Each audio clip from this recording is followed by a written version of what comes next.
Welcome to the Leap Health Workplace Podcast. Here we explore innovative, proven health and wellbeing solutions to drive your performance and productivity. Leap Health empowers individuals and organisations to prioritise their health and wellbeing as a catalyst to performance and productivity. We do this by providing workplace health and wellbeing performance workshops and also the Leap 360 one-to-one leadership coaching to drive health, wellbeing and performance, powered by the Game Changer Index Energy for Impact profiling tool. And we offer bespoke corporate programs to ignite proactivity in ownership at all levels of health and wellbeing as a catalyst to performance and productivity. Whether you're sat at your desk right now or on the move, get ready to listen, get ready to invest your time and take action straight after. I'm Anna Reddy. Let's get ready to make small steps to leap health. Welcome back to the show, and today we're diving into a topic that we haven't explored before, and this is all around financial well-being.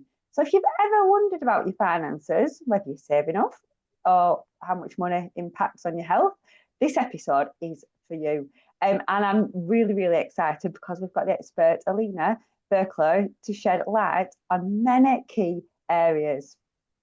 So Alina, would you like to just give us a quick intro as to who you are, and then we can let our listeners know a little bit more about what they're going to expect? Let me try.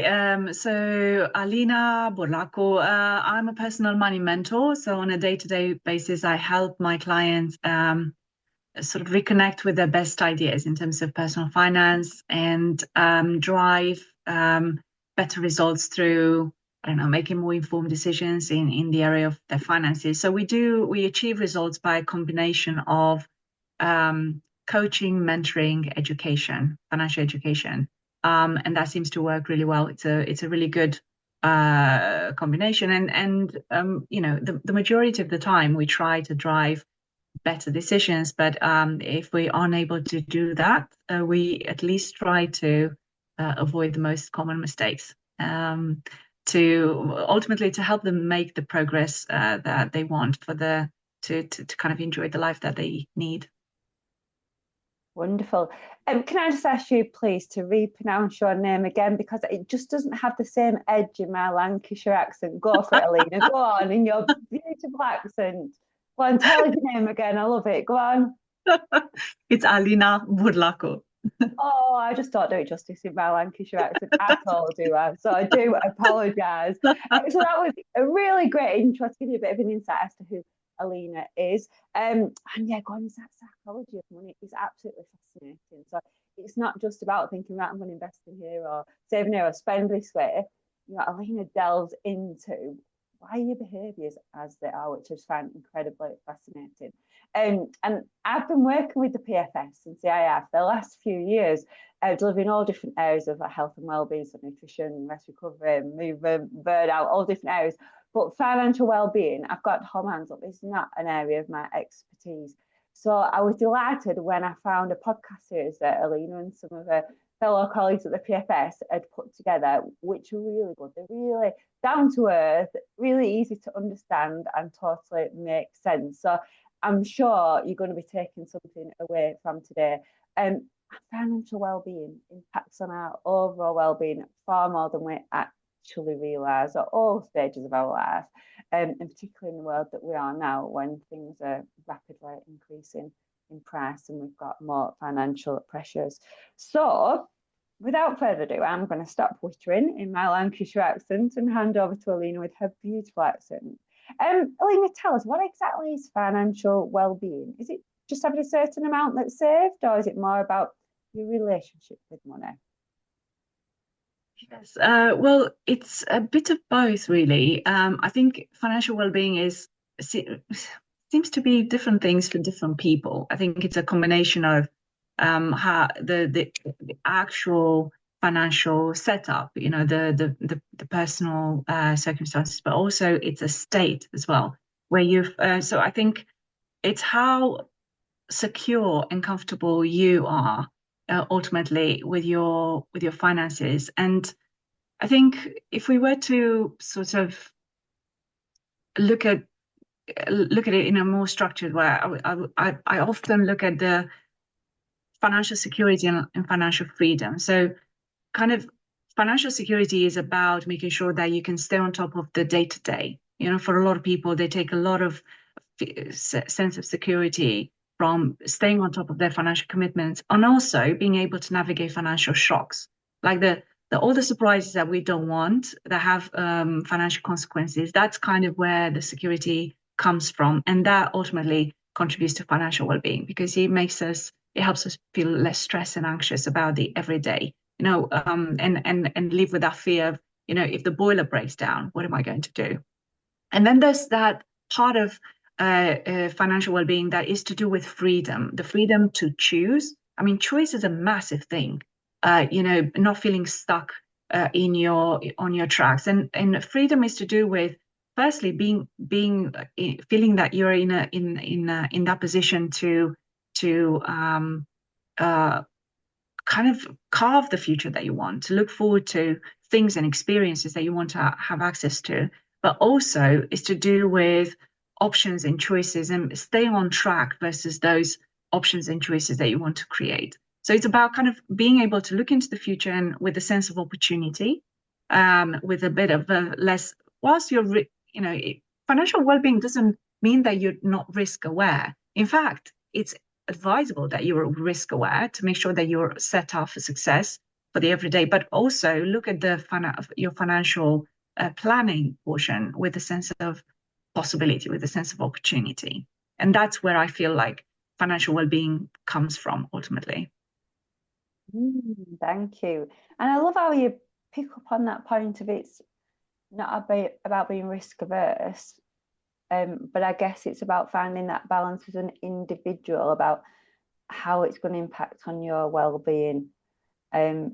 Because as you said, we might have to take some risks to get some kind of gain as well. But I'm also picking up as well around that piece around uncertainty, so that you do know that if something goes wrong or you have a financial hurdle, that maybe you've got that safety bank behind you. And as individuals, one of the biggest stresses, I would say the biggest stress in our life, can be uncertainty. So the more certainty you can provide people, then ultimately that reduces their stress and improves their overall well-being as well. Yeah, you're absolutely right, Anna. And that's one of the things that we were discussing in that Wealth and Women podcast that you kindly mentioned, is the fact that, women tend to experience uncertainty a little bit more because for women, life is not necessarily that linear. There's a bunch of moments in a woman's life where there's a lot of the start and stop and start and stop.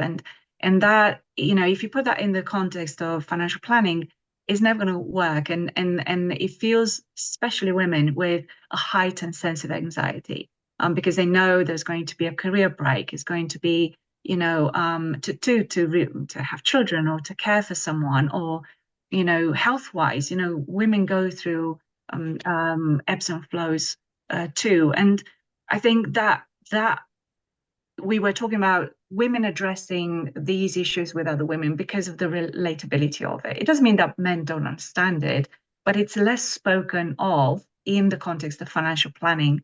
And so that, when you talk about money with women in particular, you sense that bit of, they're more likely to default to a fear-based planning than opportunity-focused planning. So that's the bit where we try so much to do a lot of work in calibrating that mindset ahead of financial decisions. So yeah, exciting, scary, exciting too. Yeah. I'd encourage anyone listening now to think about that. Are you fear-based or are you opportunity-based? But yeah, you see, there's uncertainties in women's life, and it is actual fact, and the science does show that women have far more hormonal fluctuations which impact on the mood and lots of different things than men's, whose is generally a lot more stable. And we have lots of interruptions, don't we? And again, more uncertainty, can't always predict how the kids are going to feel one day or to the next. Yeah. There's lots of different things, isn't it, that can impact. So thank you, Alina. And so how does our financial situation affect our mental health? And can being financially stressed really affect our bodies and minds, or is it two totally separate things?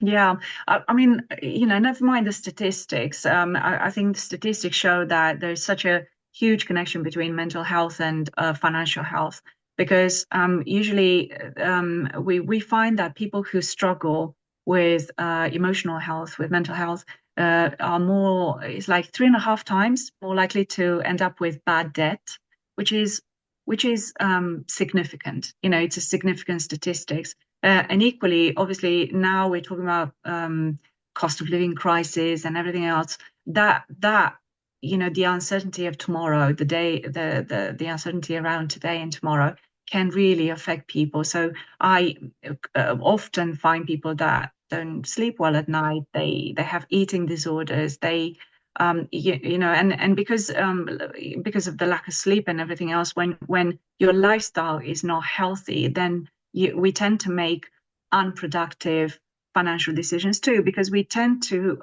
develop unhealthy coping mechanisms that usually have financial consequences. So I think historically, these two areas have been approached in isolation. We talk about mental health, and I've met with a lot of people who do amazing work, such as yourself, in the personal well-being, and we talk about emotional health and so on. But you can't really separate. I find that the best opportunity is to merge the two because they're so interlinked. I was talking to a professional the other day, and she said, we try so much, and we find that people leave our sessions with a heightened sense of excitement and so on, and they go home and they open the bank statement, or they have to pay the bills, and they default into this panic mode. And I think so, and this is why I think it's so important to approach these in as like elements with a huge amount of synergy. And when you talk about health, it's important to look at mental health, physical health, and financial health at the same time. I think that to create that bit of resilience that will keep someone on track, whatever the weather. This is music to my ears. I love it, because truly believe you really can't treat things in isolation at all, can you? And like you said, people get worried about the finances, so then maybe make poor nutritional choices, which then impact on the brain's ability to make good choices around the finance. Equally, when you don't move as much, you don't stimulate your neurochemicals in your brain, which don't make as good decisions. So it is all really interlinked. Yeah, only this weekend when I was presenting at the National Teachers Union, really trying to bring in that you can teach kids all you want, but unless they're in a good place physically, mentally, that return investment from your learning is minimized, because you've really got to prioritize your health so that you can make those really good, smart choices and learn more. And when we are feeling a little bit low, this, kind of what you've just alluded to, we procrastinate, don't we? We can't see the wood for the trees. And managing your finances, you do have to be proactive in what you're doing. So thank you for bringing all that together, Alina. So I'm going to move on a little bit now to a bit of a tricky question, which we often wondered. How do we know how much we actually need? So I know you said there's that bit about being risk averse or being opportunistic. How much do we actually know what we actually need, and how can we figure this out? Yeah, it really is a tricky question, and but it's one of those questions that come up in coaching, especially in the early stages in the coaching on the coaching journey, because I think a lot of people spend time in sort of knowing their numbers and less time in knowing themselves, and there has to be a correlation between money and self-awareness. Because ultimately enough is about having the finances to be financially equipped to cater for what's important, urgent, and beneficial for yourself and for your family. And so for that reason, it's very important to understand what are those elements, what's important, urgent, and beneficial to you and yours. I mean, we talked about stress. A lot of stress comes from people trying to copy the the recipes of success, financial success, from other people. They compare themselves to the neighbors, to their peers, and they think, oh, I should be doing this and I should be doing that. Ultimately, enoughness comes from what suits you and how well you make sure that you're financially equipped. And so that's why when we talk about budget, people see the budget as a very limiting, because like a tool to kind of force you into something. And I'm often saying, don't necessarily go to the academia of budgeting, but make the budget work for you in terms of actionable information. So my favorite thing when we start the financial well-being journey is to understand the distinction between non-negotiable spending and negotiable spending, because that will give you the measure of success in terms of what enough looks like. So non-negotiable spending is to do with whatever keeps the lights on and you and yours at your highest level of well-being. So that includes spending to do with your comfort and survival. You talk about bills and rent or mortgage and food and clothes and everything that keeps you in a good, comfortable state. And then there are spending to do with your growth and your absolute well-being, where you feel like you're thriving. So there may be areas of growth personally, professionally. So that bit of spending is non-negotiable, because it's about making sure that you invest in you and yours as an asset. If you show up well, mentally, physically, financially, you can be the best you can be. And obviously the negotiables are to do with things that we usually spend on just because we can. If we didn't have the money, we wouldn't necessarily go there. So understanding, so my favorite thing would be with my clients to put together like a mindful spending diary. And we do it for a few months to understand patterns of spending. And, sometimes you can see ebbs and flows. There's always the Christmas and the crazy birthday months and the summers and, holidays and things. The whole aim of it is to understand, okay, do we actually spend in line with our values? Because when you do that, enoughness comes from within. It becomes an intuitive thing. You go with the flow. But until you get to that positive, intuitive approach with your money, it's necessary that you do that work to understand, okay, are we truthful in our approach with our spending? And if you observe patterns and behaviors and habits, you can then glean, get clues in terms of what actions can we take to stay on track, to be the best we can be. And so that's why I'm saying, Anna, enough is very subjective. It's subjective, it's driven by personal biases, but also pure circumstances, economical circumstances, social circumstances. So it's so important to pay attention to your setup and understand, what actually works for me? And again, I can't say it enough. Kind of structure it around what's important, urgent, beneficial, and find out if, from a financial point of view, you have the right approach. Oh my gosh, I've written down so much there, Alina. So those key points, just to reiterate, so that everyone embeds this, right? Ask yourself: is it important? Is it urgent? Or is it beneficial? And you've got your non-negotiables and your negotiable. And what I loved what you said around your non-negotiables is that growth for yourself, which we could easily fall into the trap of thinking it was negotiable. But for us to feel purposeful and have an impact on the world, we've got to invest in ourselves for that growth as well. That plays a huge part in terms of our well-being. And then another bit that I loved, is it really beneficial to you, or is it beneficial to what you think it should be? So social media right now paints a picture of everything that you should have. So I'm going to really create a really silly little example now. But are you taking your kids somewhere because social media plasters a place all over it as being amazing and you want to put it on social media that you've done that, when equally, they could have just as much fun, in the summer playing on a water slide in your garden or going out for a bike ride? Those are things that are negotiable, but actually sometimes influenced by the perception of how you think you should be behaving from others. Does that make sense, Alina? I agree. I think particularly parents are subject to guilt tripping a lot. You look around and you think, oh, maybe I'm not the best parent because I don't spend on lavish outings, and But ultimately, if you ask children what they value that time with you, and there are ways to spend quality time together without a huge price tag. And in fact, when you talk about do I have enough and can I grow, this is why it's so important to pay attention to those emergency spending. And are you funded enough to withstand any financial shocks?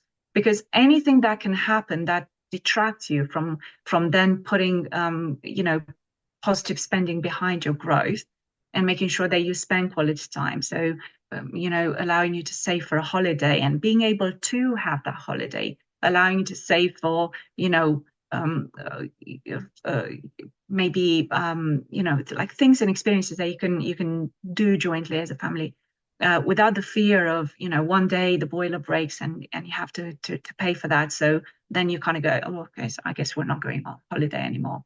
So this is why it's so important to understand, to prioritize the risks, to make sure that you mitigate the risks, so then you can focus 100% on those opportunities to grow, to spend quality time with yourself, making sure that you stay on your path, but also you create that environment for you and yours to really, really grow and thrive. Mm. And we can touch on this more later on. We're going to come on to how we can actually empower young people to have good spending habits. But I think what you said there is gold just really for young people to take on board around having that enough for the emergency fund and being able to plan for the future. So you mentioned a little bit more about keeping a diary of your spending. Because lots of people do struggle, don't they, to keep track of their spending. But what would you say is the best way to keep on top of it without feeling overwhelmed? And is there any like handy tools or apps that you can suggest for making budgeting a little bit easier? And for different types of people find different ways easier to follow than others, don't they? Yeah, I know a lot of people, especially when when they come into a coaching session, they show me fancy apps and so on, which is great. I think you can lean into those apps if you have established a process, because I think in any decision making, knowledge is important. Understanding what do you need to know to make a good decision. State is a very good thing. Making sure that you're in that you show up with intention and you're motivated to keep on track and do things. But also process is so important to make sure that you can create those habits that will keep you will ensure that you have that consistent results, those types of consistent results and consistently good results too.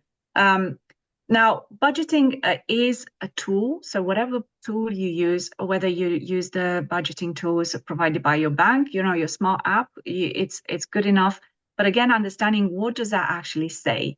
So when you look at your budgeting, again, just like as I was saying, it's important to recognize if you are able to meet your financial commitments easily. It's important to understand when you're stretched. It's important to understand whether you focus on your immediate needs and maybe you work towards your desires or your wants, as they're called, further. And then understanding how you then basically build a structure around your spending. So usually it's not about kind of money in, money out. Is about and I know a lot of people when we talk about budget, they say, oh, I need to, I try really hard to work and earn and work and earn. And I'm saying, yes, that is important to understand what is it that you can do to maximize the potential you have in terms of how much you paid. But ultimately, it's not about how much you paid, it's about how much you keep. Because ultimately, longer term, every human being wants to have quality in their lives. And you can't really achieve quality in your life if you find yourself trading all the time and energy for making money. So gradually, what you want is creating an environment where the money starts working for you and they work for you through savings and investments. So when you do your budgeting, it's not just about dishing out and making sure you stay on top of things, but making sure that, by approaching money management in a positive way, you keep a portion of your money, as little as possible, to then put it to work through savings and investments later, when you can afford it, so that this money starts working for you. And so ultimately, further down the line, you don't have to spend the same amount of energy and money to produce this income, to enjoy this income. So when we look at budgeting, it's very important to understand, do I have enough for now? Do I have enough for soon? Do I have enough for later? So now it's about emergency funding. Soon is about savings for things and experiences that you want to have access to. And that's usually through, general savings accounts, cash ISAs. And then later you look at stocks and shares ISA, you look at your retirement planning, you look at lifetime ISAs, things like that will put you on a good track to make sure that you have the funding that you need at every single stage in life.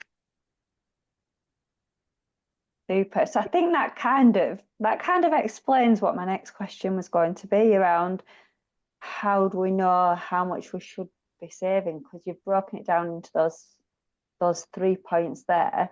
Is there like a percentage that you would recommend, or standard, or is it really individual? It really is individual. I know the academia. So if you look at different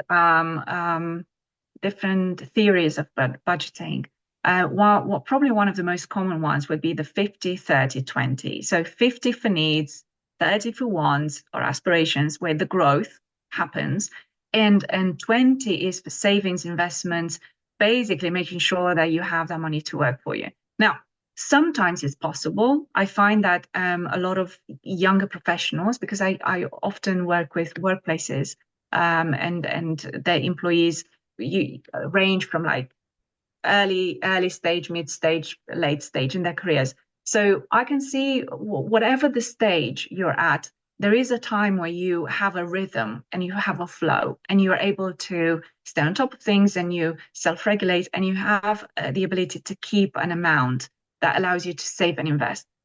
So you may be able at that point to keep the 50, 30, 20 rule and it works for you.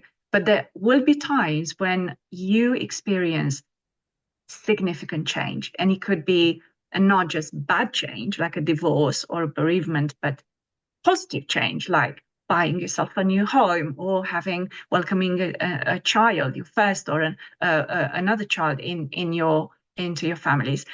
Positive or negative, change happens throughout a lifetime, and so that could put in an imbalance in your day-to-day budgeting. So it's important to be aware of the changes you are transitioning. And this is why we suggest, as we go through stages and we experience milestones, to spend that time to review your circumstances and reset your aspirations, expectations from yourself, in terms of personal goals, from your finances in terms of financial outcomes, and then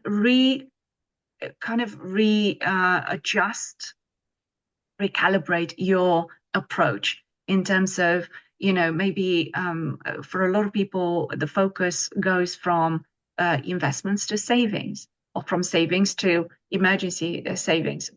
And that's normal. Whatever helps you keep afloat for a while, it's important to do that without the guilt of, oh, I'm not necessarily putting money into my retirement pot, or I'm not necessarily investing. You look around and see all of these people seemingly thriving in doing, investing and putting money into retirement. It's easy to fall into the trap of saying, I'm bad with money, I'm never going to make it.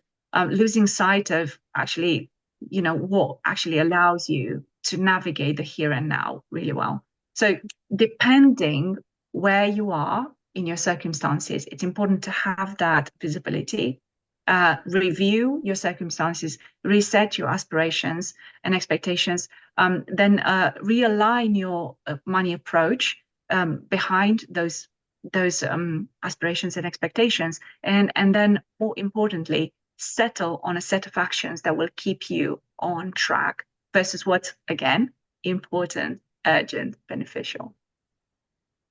That's really insightful. And I've written down this again. I was jotting things down. Yes, so review, reset, and readjust. So, as we're approaching the end of 2024, this could be a real opportunity for everyone to take this on board and think about, review, reset, and readjust. And you might not have had a big life event, but you might have adjusted since your last one. So it might be a really good opportunity to think about that. Maybe get in touch with Alina to see how you can review, reset, and readjust. And it is sometimes difficult in your mind, isn't it, to think about how you're investing. And you just took me back to a moment in my life not too long ago when I had to take a bit of a step back and wasn't putting as much money in savings as I'd done for a long time because my little boy needed my support for medical needs. And I had to readjust in that mind that I'm investing now in his health. And that's the way that I was investing. And sometimes it's just creating that clarity in your mind, isn't it, as to how you have readjusted during that period of time. And just think about it in that way. So this next question, I'm really interested to know what you've got to say, Alina, particularly around that psychology bit. So how do you think our childhood experiences affect our view of money? How does it actually impact us? And what if we grew up with unhealthy money habits? Is it inevitable that we're going to continue down that pathway? Oh, this is a podcast in itself, Anna. It's such a vast thing. I would say not necessarily. I think I've seen enough, and through my own money story, I think you can see people conform or rebel, and it can go either way. You can conform in terms of modeling your parents' approach. You can conform by creating those limiting beliefs that you're never going to be good with money because your parents haven't been good with money, or you're never going to make it because nobody in your family ever did, when it comes to business or things like that. So we can potentially develop limiting beliefs, but we can also, if we place ourselves in an environment where we get inspired by people who actually can help us challenge those limiting beliefs, we can absolutely choose to rebel and do better and bigger and go bolder with our financial choices. In a similar fashion, I find people who have grown up in houses where everything was quite tight and prescriptive, and so they chose to rebel by going crazy with their spending and very spontaneous. And so I don't think there's a recipe. I don't think the past necessarily provides a clue for the future. I think we do have a choice in terms of how we weigh options and choices. But again, it's about consciously putting yourself in that environment where you give yourself the opportunity to model or remodel your approach around finances. I grew up with a dad who played football, semi-pro football. He had an amazing career, and then he made at the end of they retire early, sports people, and then he made some very unfortunate decisions with his money, and so we lost it all, and we had to start from scratch. And he kind of taught me that money is uncertain, and so for years I was so risk adverse, to the point where if you mentioned investments, I would just go completely shut down. But by placing myself in an environment where I kind of was conditioned to go outside my comfort zone and become curious about investments. I mean, I worked with an asset management firm for ages, and they were talking about investments, research, and everything else. And gradually, those conversations with people with an open mind shaped my new approach. And I thought, well, maybe there is something out there. And the more curious I got, the more questions I asked, the better answers I got. And in my mind, I was able to reframe those limiting beliefs. And I understood that, whatever actions I witnessed, whatever experiences I went through growing up, they didn't have to model my future. So if you accept that past is not going to dictate your future, you still have that free agent to kind of go, no, or yes, and carve a path for yourself.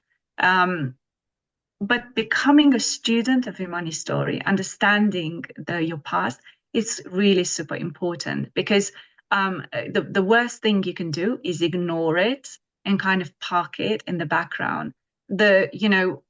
I think women understand this better because women talk through their issues, right? We rarely sit on issues. We go out there, we get curious, and we just get chatting. And one day this new idea emerges and it's beautiful and the magic happens and it's transformational. So I think the best thing you can do in terms of money approach is to start asking questions of yourself and start challenging those beliefs that weigh you down. If you feel like you're outgrowing your beliefs and you feel like you need a breakthrough, talk to somebody, grab a coach, a mentor, someone who is a few steps ahead of you and can paint the picture. And at least you give yourself that, if you plant the seed of doubt in regards to limiting beliefs, I think that could be the seed for growth, and develop areas of your life and your finances that can really take you to the next level. Oh, the seed of doubt could be the growth of you. And I love that around it can just be your limiting beliefs. And thank you for sharing your experience, Alina. And I think probably be lots of people that can resonate with that as well.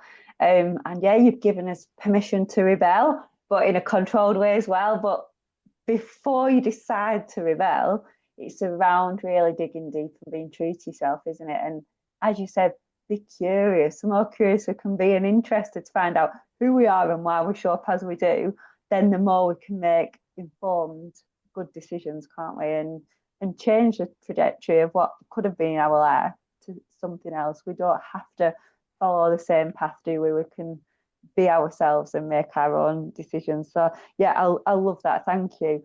Can I just say something? Yeah. Sorry, Anna. It just prompted me to think. We find that in couples, for example, it's very healthy to become curious about each other's stories, only because obviously it can lead to deeper conversations, often uncomfortable to start with, but normalizing money conversations is so healthy in a relationship. But also, it's something that, because we don't do it at the beginning of the relationship, it can you can inflict pain in a lot of relationships, because not understanding how people get triggered is massively important. So, for example, knowing that someone grew up through hardship it may provide you with some clues that, as soon as you have children, they may go either way. They can get really strict with their finances, or they can go really crazy with their spending, because they want to heal the child in themselves in a way, you see. And I think as we progress to the different stages in life, obviously we put different hats. We become the parent, the partner, the professional, the this and that, and that has also consequences when it comes to financial approach as well. So understanding, becoming curious about each other in terms of our value system, about the principles of the philosophy around the money. I think it's really healthy, and it allows you to mitigate potential surprises, that particularly the ones that you don't want. What a really, really good point. I think what I'm hearing you say is it's all about those foundations, that communication, but Yes. early on, which we'll keep talking about this through the session, be proactive in your finances, but being proactive in your conversations, in your relationships, so that you're both clear, even if you've got different backgrounds, you understand why those backgrounds are quite different and how it might manifest as you move through your relationship and through life events as Yeah, well. yeah. Understanding someone's fears, I think that's the massive thing, because you often find that in couples, in probably the most successful couples, they have complementary approaches, but sometimes you don't really understand why. And obviously it works, but there are times when you clash, and you just understanding why someone chooses to be super cautious and why someone chooses to live life, and kind of leaning into each other's philosophies. That's the most powerful thing, to kind of make it work as a team. kind of leaning into each other's strengths and also working through each other's fears. That's kind of a healthier way to do it. Yeah. So I'm going to go off tangent now. I'm going to ask you another question based on this. Would you recommend you keep your own independence with your own finances, or do you go all in and do you have all joint finances? I think joint finances, joint decisions brings people together. So I think I'm not a big fan of keeping things separately. I think understanding that separately you can make decisions in terms of, shaping, making sure that you shape your ISAs and retirement, that these are things that you can do individually, but understanding that you come from a place of, okay, well, we look at what matters to us collectively. What is it that we can do jointly? I think leaving decisions to one or the other can be overwhelming, but also disempowering. It's overwhelming for the person who needs to do the majority of the decisions. Disempowering because it creates dependencies and codependencies, maybe in areas where, you see quite often people slip into financial abuse because of that, and it's a huge topic. But I think building strength and building a process around finances jointly where you have common ground is very, very important. That's where, and again, because it fosters communication, it fosters collaboration, it fosters partnership, and that is healthy in relationships. And then for the things that you need to do, go do individually. You do. I can see people who really believe they can take risk and they go invest with the disposable income. Nothing bad about that. It means that you create opportunities, and the fact that you can cope with uncertainty, with the uncertainties of investing, it doesn't mean that you take something away from someone else. Chances are, if you are an avid investor and you partner with someone who's an avid saver and they thrive in that kind of cautious environment, between both of you, you create you bring in, you develop the best of both worlds. So collectively you benefit from it. But yeah, again, collaboration, partnership is so key in healthy money approach. Yeah, yeah. And key point there around it's got to be that joint and balanced decision making, but pulling on the strengths of each other as well. Yeah, that's it. I think in so many couples I've met like early in the journey, they were saying, we keep pointing fingers at each other because she thinks he spends all the money, he thinks she spends all the money. As well, the easiest thing is to create a joint account where you drive the majority of your non-negotiables through that. You have visibility. You can talk about when you review your situation, you have a strong foundation, a strong reference point, a strong reference points to consider. So there's no assumption that is potentially negative. And so when you eliminate lots of assumption and you start really digging deep into the actual facts, the actual numbers, you have a better chance to drive some really good decision making and from a place of opportunity rather than fear of not having enough. Yeah, creating that real clarity as to where Yes. you're both up to. Yes. Thank you. Okay, I am very conscious of your time, Alina. You're a very busy lady, and I know you've got to hop off shortly to go and help somebody else create some real clarity. So I'm going to pick two more questions that I think our listeners will want to hear. So just in terms of that investment and savings, one quick question to follow up on that. If someone has a little extra money to invest, would you recommend a mortgage or would you recommend a pension? Oh, I think my favorite thing is because we live in an environment where chances to grow through interest rates, but also investments are significant. We have so many options nowadays to save and invest and grow our money. So my preference would be to kind of assess whether you're. A lot of people ask me about early repayments, and I'm asking them, where would your money work better for you?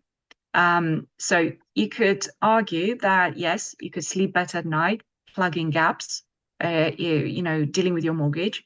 But that means that by plugging gaps, there's no growth there. You can save some cost to borrow, but that's kind of it.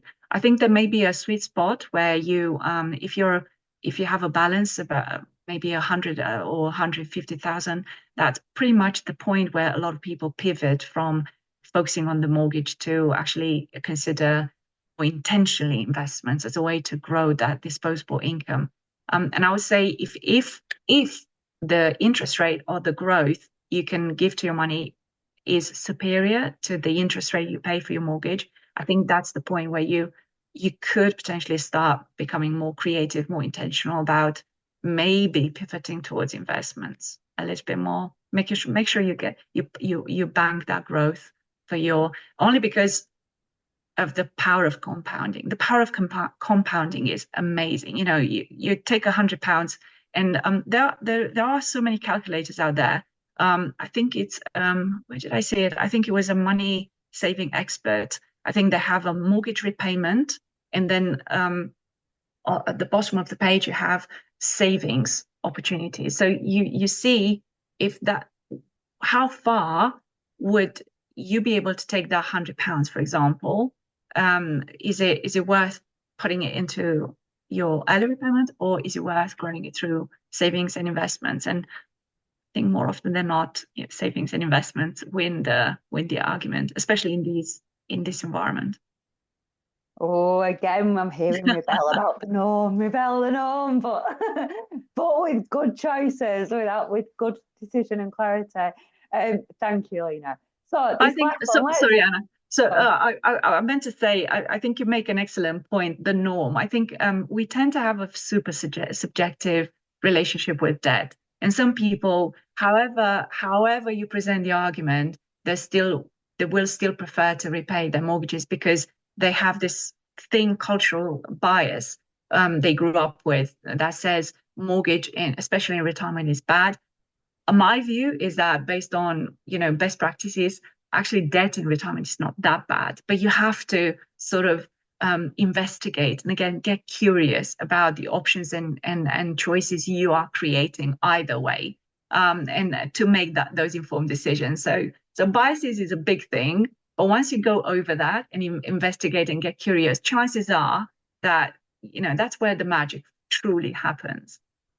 Oh, we all want a bit of magic, don't we? So be curious. Okay, so let's finish, because I know you are a very busy lady, thinking about our future generations, because we want this young blood and future generations to be looking after us as we get older and then making good choices. So how can we empower kids to know more about money, and how should we start teaching them these lessons young? So I think one of the biggest gifts you can give them, without making this a recipe for success, because as a parent you discover, and as the individuals they discover their own path. But I think some principles, some really healthy principles, are to help them discover who they are and have a really strong sense of self. I know with social media, it's very easy to slip into trying to mirror other people and try to be someone that you're not.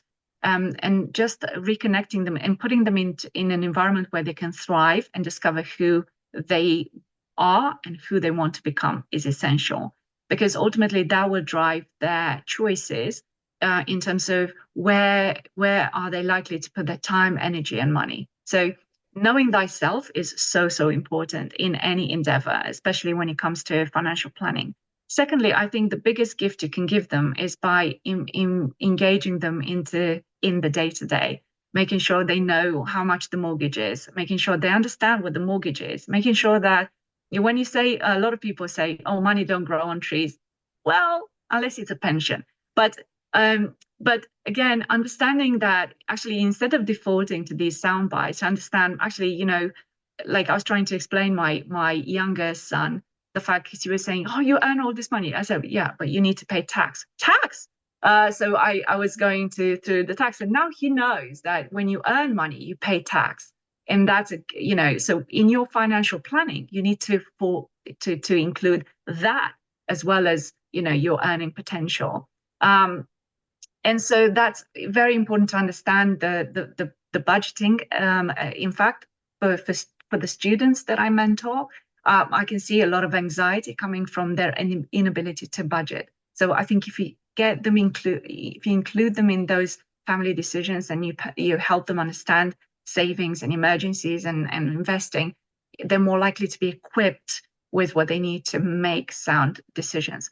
And trade-offs, understanding trade-offs. So again, even if you can afford to pay for a holiday out of your salary, it's really good practice to save and show them how to save. And actually, when you save, you start managing your trade-offs, meaning that every time they want a new pair of shoes, just because it's the next best thing, and they're one pair of shoes away from utter bliss, it's important to understand, actually, as a family or as an individual, if you have milestones ahead of you that you work towards, there may be an opportunity to manage the trade-offs in the sense of, understanding that the reason you're saying no today is because you want to say yes to something more meaningful tomorrow or the day after tomorrow or sometimes in the future. So getting them used to pondering, balancing, calibrating the non-negotiables with negotiables, it's absolutely key, because especially when they go through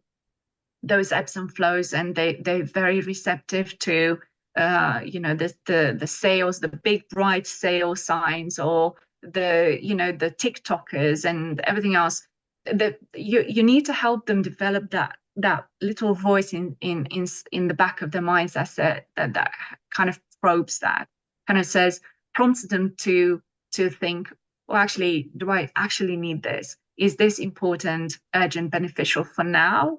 Or is it for the soon or for the later? And kind of help them manage trade-offs, and more importantly, prioritize in line with what's good for them and for their well-being, personal well-being, financial well-being, to enable them to grow, but also to thrive. And when challenges occur, to help them survive in a sustainable way. Lots and lots of food for thought there. And I think, you're really making us realise that you've got to be totally open and honest and empower them. And it can be difficult in children, because obviously the brains aren't fully formed yet, so they're probably not making as rational decisions as we are. But having that real honesty, there's been a few rude awakenings during that I've thought, I need to change. I think sometimes when you tell kids, well, I can't afford that, when actually you could, but it's a negotiable. It's something that you could negotiate on, and you're choosing not to spend. Sometimes kids can take that the wrong way, but I also love that point around them having to, choose what you get. So I could give you £20 to go to the spa shop now for some sweets, but actually you would like a nice holiday. So it's those trade-offs as well. So loads and loads of valuable points there, Alina. Thank you so much. And I've absolutely loved our conversation. I think there's loads more we could have delved into, but you've given us some real, really, really valuable insights. So before you shoot off and go and help somebody else now, where can our listeners find more about you, and how can they get in touch with you? Well, thank you. Yeah, it's been an absolute delight, Anna, and thank you for your curiosity and interest in this ever-growing area of financial well-being. I am ever present on LinkedIn. I am connected with, chances are that you will find me connected with your workplace, probably as an employee, or you may know friends and family that know me. I'm kind of out there. Also, I have a website called Healthy Money Mind. Probably not as active as I should be, because, like you said, I'm fortunate enough to be the go-to person for a lot of individuals and families that want to develop their financial well-being. And so, you can find me on LinkedIn, most certainly. Do reach out, and we'll take it from there. Thank you. I will make sure that your details are in the show notes as well. Just one final thing before we leave. Go on, tell us your name again, please, Alina. Go on, so everyone remembers. It's Alina Burlacu. Oh, lovely. Right, thank you so much. Hope you've all enjoyed this episode, and please do reach out to Alina if you need anything. Thank you. Thank you for having me. So before you stop listening, I want you to pause. What did you take away from the podcast today? What small steps will you start? And what did you hear that you know could help someone else to make small steps to link their health, well-being, productivity and performance? Please do share this episode and please subscribe to the podcast. And remember that Leap Health are here to provide workplace, health, well-being and performance workshops, one-to-one coaching and bespoke corporate solutions to help the world make small steps to leap health, well-being, productivity and performance. Please do get in touch. It's Anna at leaphealth.co.uk. Have a great day.